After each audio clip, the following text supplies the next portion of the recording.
నాకు తెలిసిందే వేదం అనుకుంటే అది మూర్ఖత్వం. నేను నమ్మిందే ప్రతి ఒక్కరూ నమ్మాలనుకుంటే అది మూఢత్వం. ఎదుటి వారికి ఏమీ తెలియదనుకుంటే అది అజ్ఞానం. నాకు అన్నీ తెలుసు అనుకుంటే అది అహంకారం. ఇతరుల అభిప్రాయాలను గౌరవించలేకపోతే అది అనాగరికం.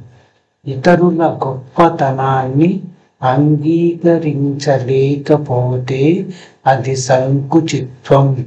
అందరి అభిప్రాయాలను గౌరవించడం ఉత్తమ వ్యక్తిత్వం.